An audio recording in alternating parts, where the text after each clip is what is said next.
Put your head on my shoulder. Venus makes her fair. I love the girl with sunlight in her. They got some crazy little women there, and I'm gonna get me one. Over and over, my friends say I'm a fool. Wait, what if some of the biggest songs of 1959 were made by artists who vanished right after? And what if the song you think is #1 isn't even close? Before streaming, before playlists, there was a time when one song could define your entire life. 1959 wasn't just another year, it was a moment. Jukeboxes glowing, AM radios blasting, and overnight, unknown voices became unforgettable.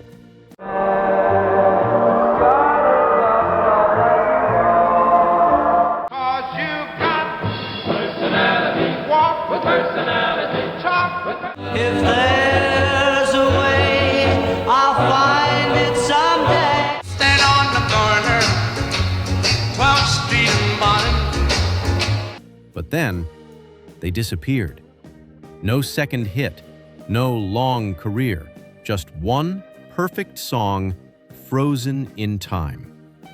Today, we're counting down 15 songs from 1959 that people still remember, but almost nobody talks about.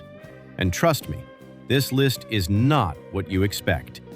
Stay to the end, because #1, yeah, that one's going to start arguments. I ran all the way home just to say. Number 15. Sorry, I Ran All the Way Home, The Impalas. Way home just to say I'm sorry. There's something almost innocent about Sorry, I Ran All the Way Home that instantly pulls you back to a simpler time. Released in 1959, this doo-wop gem captured teenage heartbreak in its purest form. No overproduction, no gimmicks, just raw emotion and harmony. The Impalas never quite recreated this magic again, which is exactly why this track stands as their defining moment. And now I'm sorry, sorry, sorry, I didn't mean. But here's the debate. Was it truly unforgettable, or does nostalgia do most of the heavy lifting? For many who lived through 1959, this song was everywhere, on jukeboxes, radios, and school dances. Yet today, it feels like a hidden relic compared to bigger hits of the era. That contrast is what makes it fascinating. Was it overshadowed unfairly, or was it always meant to be a fleeting spark? Either way, its emotional sincerity still resonates.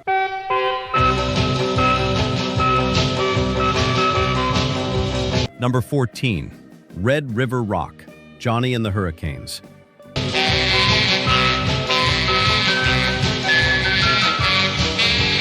Instrumentals rarely dominate conversations today, which is exactly why Red River Rock feels like such a time capsule.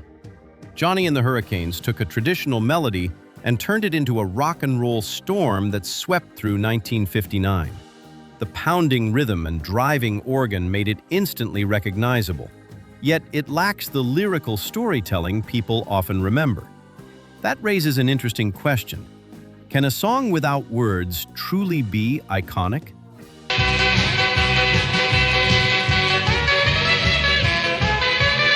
Back then, the answer was clearly yes.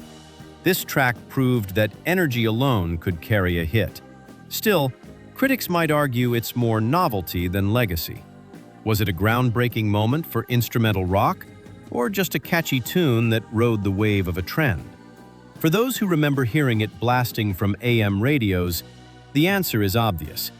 It wasn't just music, it was movement, rhythm, and rebellion in pure form. There's old Maggie,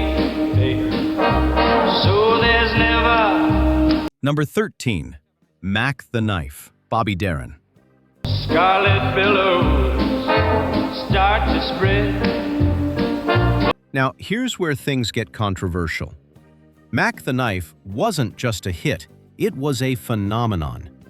Bobby Darin transformed a dark, theatrical tune into a smooth, swinging masterpiece that topped charts everywhere. But does it really belong in a one-hit wonder conversation? That's where opinions split. Some argue Darin was far bigger than this one song, while others insist this was the only track that truly defined his legacy. By Louis Miller, he disappeared, babe. Either way, its impact is undeniable. The playful delivery masks a sinister story, creating a contrast that still feels bold even today. In 1959, it was impossible to escape this song. It dominated airwaves and crossed genre boundaries. So the real question is, does its massive success overshadow the spirit of this list or elevate it? Love it or question it, Mack the Knife demands attention. Come with me, my love. Number 12, Sea of Love, Phil Phillips. I knew you were my pet. I want to tell you. Sea of Love feels like a slow dance under dim lights, gentle, emotional, and deeply personal. Phil Phillips delivered a performance that sounded almost fragile, as if the song could break at any moment. That vulnerability is exactly what made it unforgettable in 1959. Yet here's the twist. Despite its beauty, Phillips never reached those heights again. Was it a case of lightning in a bottle, or did the industry simply move on too quickly? To tell you how much I love you. Some listeners might find it too soft compared to the rising energy of rock and roll at the time. Others see it as one of the purest love songs ever recorded. That divide is what keeps it interesting. It's not loud or flashy, it's intimate.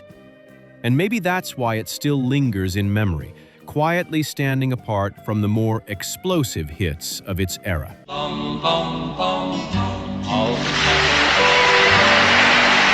Number 11, The Three Bells, The Browns.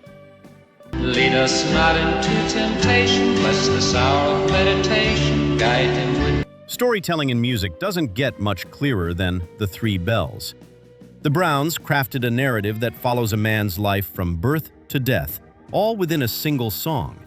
It's emotional, structured, and undeniably memorable. But does that make it timeless or just overly sentimental?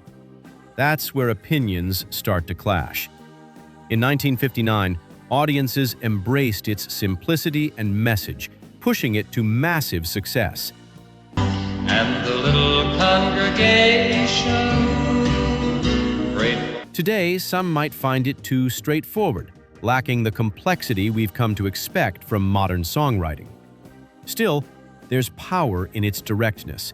It doesn't try to impress, it just tells a story. And maybe that's why it resonated so strongly with listeners at the time. Whether you see it as profound or predictable, there's no denying its impact. It captured a universal life journey in just a few minutes, and that's no small feat.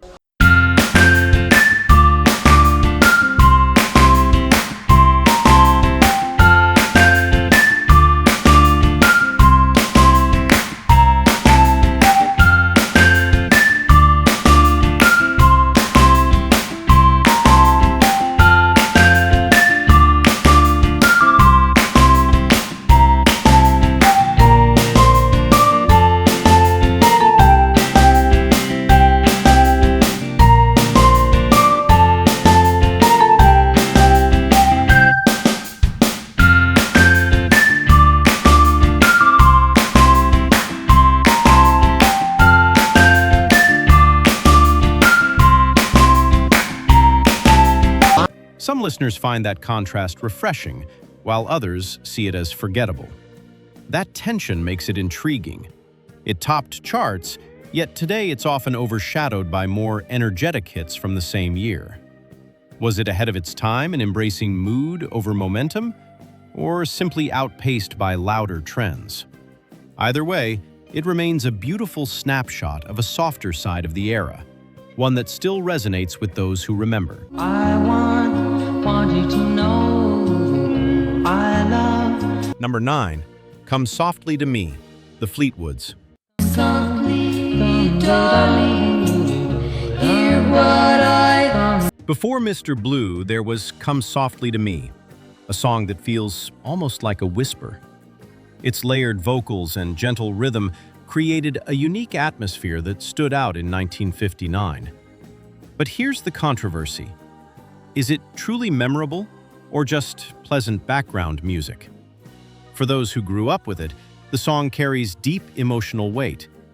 For newer listeners, it might feel too subtle to leave a lasting impression. your kisses and your love. Please come. That divide is fascinating. The Fleetwoods built their identity on softness, which worked brilliantly at the time. Yet in today's fast-paced music world, that same softness can feel almost invisible. Was it a defining hit, or simply a product of its era? The answer depends on who you ask. But one thing is certain. It captures a mood that few songs dare to explore anymore. With my Kansas City baby and a bottle of Kansas City wine. Number 8, Kansas City, Wilbert Harrison. Ah, but you know, yeah, my side. Kansas City brings a completely different energy to this list. Wilbert Harrison delivered a gritty, blues-driven performance that feels raw and authentic even decades later. It's the kind of song that demands attention. But here's the twist. Despite its influence, Harrison never reached the same level again. Was this song too powerful to replicate, or did the industry fail to support him? Know if I stay with that woman, I know I'm gonna die. Some argue that Kansas City deserves even more recognition than it gets today. Others see it as just another hit lost in the shuffle of a competitive era.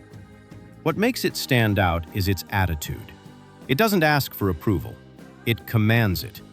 In 1959, that boldness resonated strongly. Today, it still feels alive.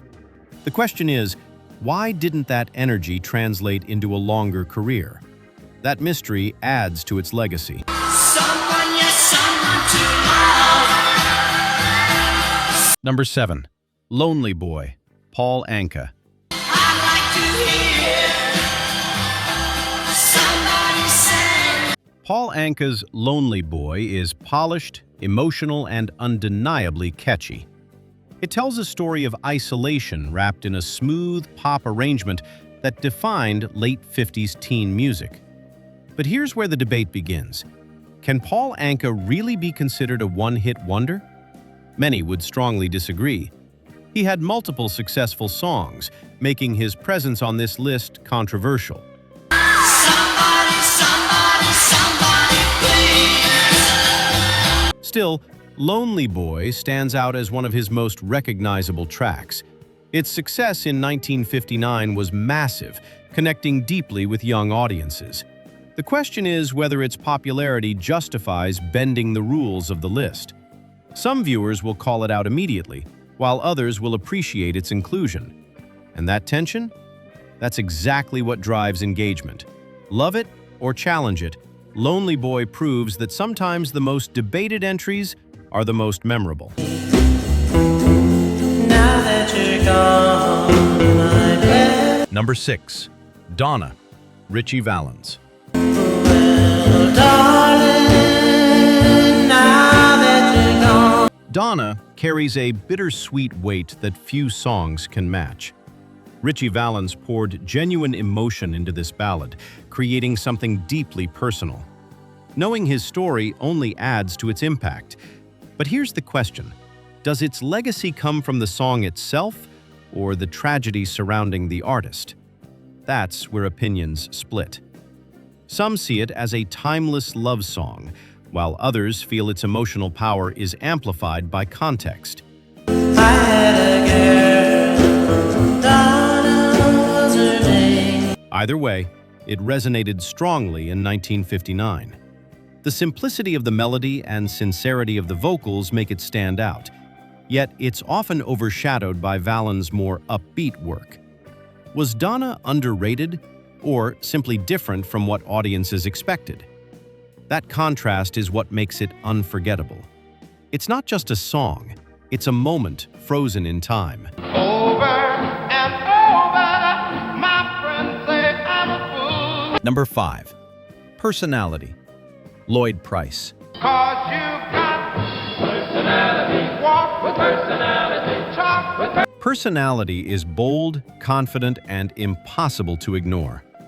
Lloyd Price delivered a performance full of charisma, backed by a lively arrangement that defined the era. But here's the debate. Is it remembered for its musical quality or just its catchy hook?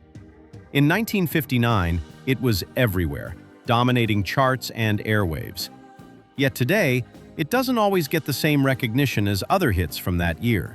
and plus you got a great big heart, so over. Some listeners see it as a classic, while others view it as a product of its time. That divide keeps it interesting. It's upbeat, memorable, and full of energy. But does it have lasting depth? That's the question. Still, its impact in 1959 is undeniable. It captured attention instantly, and for many, it still does. There goes my baby, moving on down. Number 4. There Goes My Baby, The Drifters. There goes my baby, there goes my baby. There Goes My Baby feels like a turning point. The Drifters blended orchestral elements with R&B in a way that was ahead of its time. It sounds different, and that's exactly the point. But here's the controversy.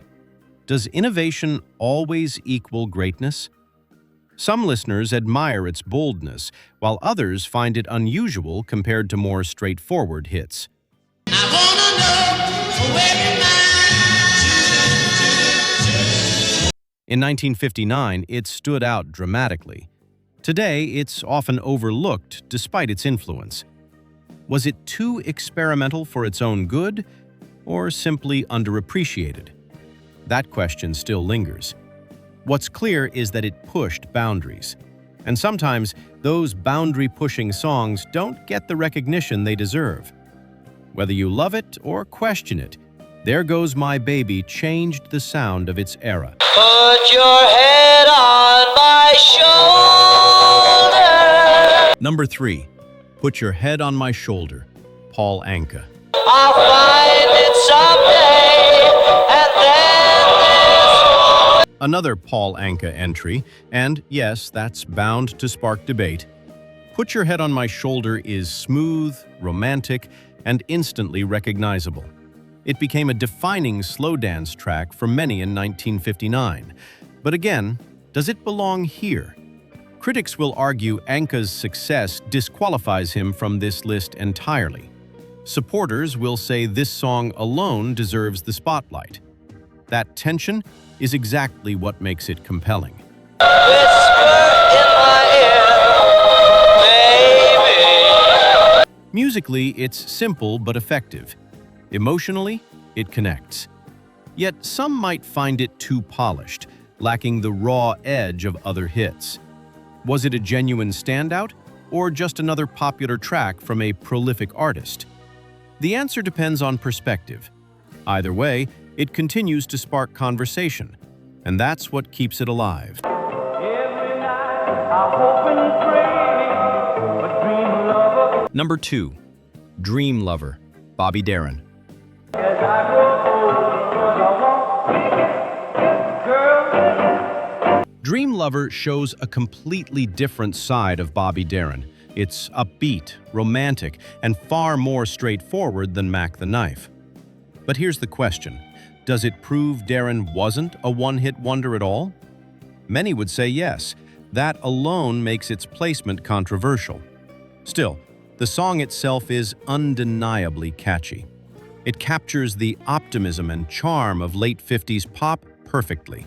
Some way I don't know how she'll bring her love. In 1959, it was a major success. Today, it often lives in the shadow of Darin's bigger hit.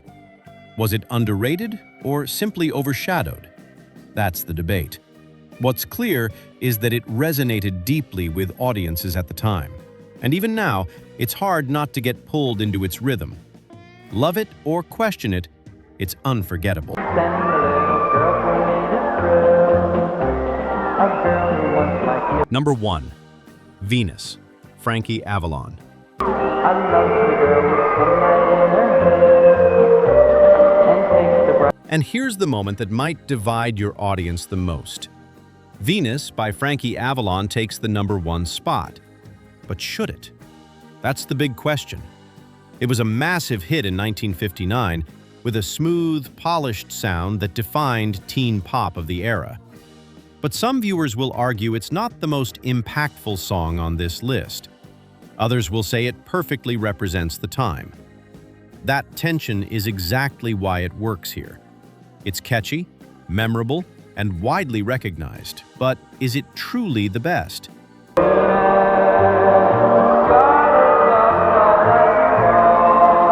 That's up for debate. And that's the goal. A number 1 spot that sparks conversation, not agreement. Because sometimes, the most powerful choice isn't the safest one. It's the one people can't stop arguing about. Somebody, somebody, somebody, please. Well, darling, now that you're gone. 'Cause you've got personality. Walk with personality. Talk with personality. There goes my baby. There goes my baby. So, now I've got to ask you, did we get it right or completely wrong? Because, let's be honest, there are at least 3 songs on this list that some people will say don't belong here at all. And that number 1 spot? I already know some of you are shaking your heads. That's exactly why this era is so fascinating. These weren't just hits, they were moments. And depending on who you ask, the real number 1 might be completely different. So tell me in the comments, which song should have been number 1, and which one doesn't belong on this list at all? If this video brought back even one memory, hit like, subscribe, and stick around, because we're diving into more years where the biggest hits came from the most unexpected voices. And trust me, it only gets more controversial from here.